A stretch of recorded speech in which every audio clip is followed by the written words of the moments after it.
Fala meus amigos, saudações vascaínas, começando mais um vídeo aqui no canal. Eu sou o Juninho, você está no canal Machão da Gama para mais um giro de notícias sobre o nosso gigante da colina, com atualizações e informações sobre o nosso Vasco da Gama. Se for sua primeira vez aqui no canal, peço para você se inscrever agora, a sua inscrição é muito importante para o canal ficar cada vez maior aqui na plataforma e ter cada vez mais voz para falar sobre o nosso gigante da colina. Se me assiste aqui todos os dias, deixa aquele like também. O like é muito importante para ajudar o trabalho aqui e o vídeo ser indicado para mais vascaínos, o YouTube entender que você gostou do vídeo, que você gosta de mim, enfim, o like é muito importante. Depois da vinheta vai ter aí atualizações sobre Fortaleza e Bahia, atualizações sobre Martim Benítez, informações sobre a partida de Vasco e Corinthians, enfim, muita coisa. Então, espera a vinheta rodar, fica aqui que a gente vai conversar sobre o nosso Vasco da Gama. Rodou a vinheta.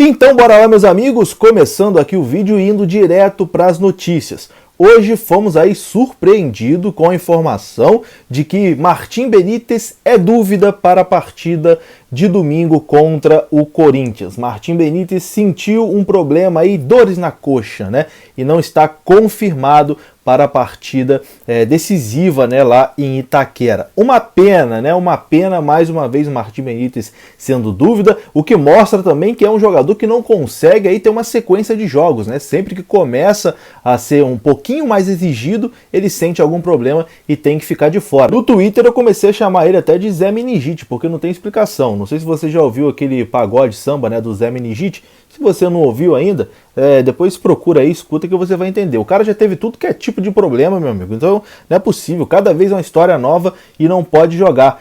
E é isso, Benítez é dúvida, a gente não dá para cravar aqui se ele joga ou se ele não joga, porque o Vanderlei vem fazendo muito mistério, né, nessa escalação do Vasco, qual time vai entrar em campo, é um mistério mesmo, assim, ninguém tem informação, não vazou informação nenhuma, ainda bem, né, porque por mais que a gente aqui seja canal de notícias, a gente gosta de informar, de saber das coisas, mas é bom que não tenha vazado nada, que o Luxemburgo consiga manter a sua estratégia em segredo e seja revelada mesmo só na hora do jogo. Então a gente não sabe se o Martim Benítez terá condições, se ele começa jogando, se começa no banco de reserva. O que a gente sabe é que ele viajou com o elenco, ele viajou para São Paulo com o time do Vasco, mas até aí também não quer dizer nada, porque até o Wesley, que tem uma lesão um pouquinho mais grave e não vai jogar, o Wesley também viajou. O Vasco, para esse jogo contra o Corinthians, todo o elenco viajou para poder estar todo mundo unido e fechado para tentar passar aquela energia positiva, né, para esse jogo tão importante diante do Corinthians, que vale a vida do Vasco, a sobrevivência no Campeonato Brasileiro. Se Martim Benítez não jogar, tem duas opções para sua vaga, né? Informação aqui do canal Atenção Vascaínos. Quem disputa ali, né, a vaga do Martim Benítez é o meia Juninho e também o meia Carlinhos. E aí, meu amigo, se escalar o Carlinhos de novo como titular, para mim já é porque já está entregando os pontos e vai jogar realmente só para cumprir tabela, porque não tem condições. O Carlinhos não tem condições de ser jogador do Vasco da Gama. Assim, com todo respeito ao atleta, à família do atleta, enfim, eu desejo muito sucesso para ele longe do Vasco, mas no Vasco não tem como, o Carlinhos não pode jogar no Vasco. Então, se o Benítez realmente não tiver condição de jogo, que comece com o Juninho, porque o Carlinhos, com todo respeito, não tem condições. Bom, falando sobre essa viagem para São Paulo, o Vasco embarcou hoje com segurança reforçada. Segundo o Globoesporte.com, houve um cordão de isolamento feito por seguranças para garantir a tranquilidade no desembarque de atletas e funcionários do ônibus do Vasco. Mas, apesar aí de toda essa segurança, todo esse aparado aí, né, nenhum torcedor foi lá acompanhar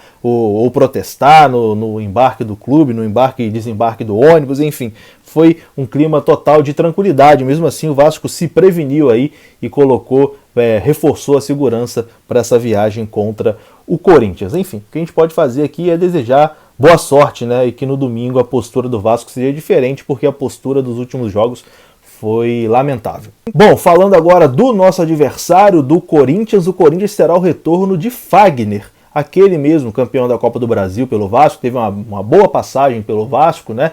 Lateral direito, ele estava suspenso na última partida, volta e será titular nesse time do Corinthians contra o Vasco da Gama. Quem também será titular é Matheus Vital, revelado, cria do Vasco da Gama, que infelizmente foi aí vendido para o Corinthians por um valor irrisório, né? Tá até sendo negociado agora, capaz do Vasco ganhar aí um dinheiro de mecanismo de solidariedade em cima do Matheus Vital, enfim, a transação do Matheus Vital para o Corinthians é uma transação realmente muito polêmica, e sempre que o Matheus Vital joga contra o Vasco ele marca um golzinho, é impressionante, o cara sempre maltrata da gente. Enfim, tomara que a lei do ex não funcione, né? Porque tem Matheus Vital e tem Fagner.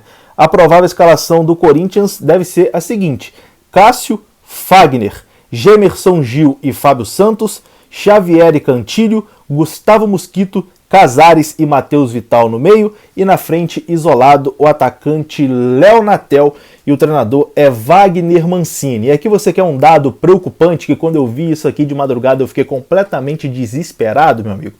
Wagner Mancini já esteve presente em 2 rebaixamentos do Vasco da Gama. Ele era o técnico do Vitória em 2008, quando o Vasco perdeu por Vitória em São Januário e caiu para a segunda divisão pela primeira vez. E ele era o técnico do Atlético Paranaense em 2013, quando o Vasco foi derrotado lá em Joinville e caiu pela segunda vez para a Série B. Então, o Wagner Mancini tem nesse currículo dele aí, essa curiosidade, né, de estar presente em 2 rebaixamentos do Vasco. A gente espera que não é possível, né? Mais uma vez não, né, Wagner Mancini? Pelo amor de Deus, né? Mas enfim, essas estatísticas também não entram em campo. Wagner Mancini, estatística de tabu, não ganha do Corinthians há 10 anos, nunca ganhou Itaquera. Isso aí não entra em campo, né? Cada jogo é uma história, cada jogo é um jogo. Senão não precisava jogar. Era só pegar ali as informações e pronto, decide quem ganhou. Não é assim, né? Jogo é jogado, lambaria é pescado. Então, vamos jogar esse jogo aí e tentar mudar essa história. Bom, atualizações agora aqui sobre Fortaleza e Bahia. Partida amanhã que interessa muito ao Vasco, né? O Vasco precisa aí que o Fortaleza vença o Bahia, né? Enfim, Fortaleza já escapa de uma vez, beleza, mas com a vitória do Fortaleza em cima do Bahia, dá ao Vasco a oportunidade de mais uma vez depender só de suas forças para escapar do rebaixamento. Uma vitória contra o Corinthians em caso de derrota ou empate do Bahia já tiraria o Vasco da zona para a última rodada. E estava tendo uma polêmica danada em cima desse jogo, porque lá no Ceará foi baixado um decreto de lei, lá um toque de recolher, a partir das 10 horas da noite. E essa partida está marcada para amanhã, no sábado, 9 horas da noite, ou seja, passaria do horário do decreto. Então estava uma confusão, a partida poderia até ser transferida para Natal, no Rio Grande do Norte, mas o governador do Ceará voltou atrás, não do decreto, né, mas voltou atrás assim, cedendo para que essa partida entre Fortaleza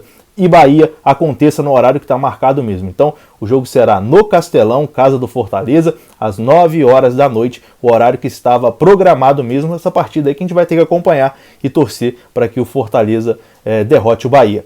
E para encerrar o vídeo aqui, vamos falar de arbitragem, né? Porque quem apita Corinthians e Vasco lá em Itaquera é Anderson Daronco. E olha que coincidência, quem vai estar no VAR nessa partida é Daniel Nobre Bins.